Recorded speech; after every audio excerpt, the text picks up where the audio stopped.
Welcome to the Techie channel. You, my dear students, ask lots of inquisitive questions, so today I'm going to try my best to answer them all to the best of my ability. Question number 1. When would you recommend beginners to start learning about testing paradigms? I would say start learning about testing paradigms when your programs become large, and by large I mean a program with many methods or many files.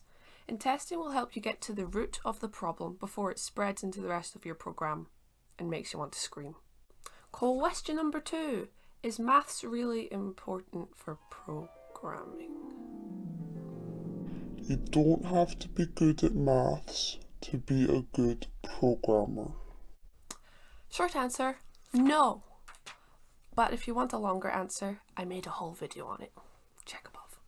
Question number 3. How common are big O notation questions in job interviews? I don't know.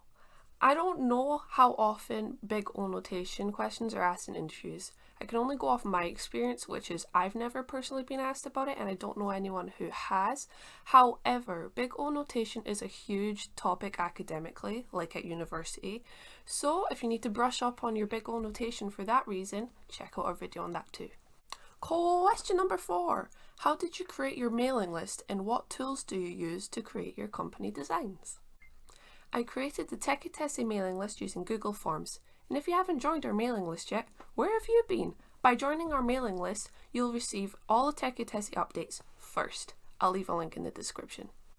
And as for our company designs, we use Canva. We love a bit of Canva around here. If you want to learn how to use Canva, check out our video and I'll leave a link in the description. Whew. Well students, that's the end of our Q&A session today. If you enjoyed this video, be sure to like and subscribe, and of course, keep the code coming, and I'll see you guys next time.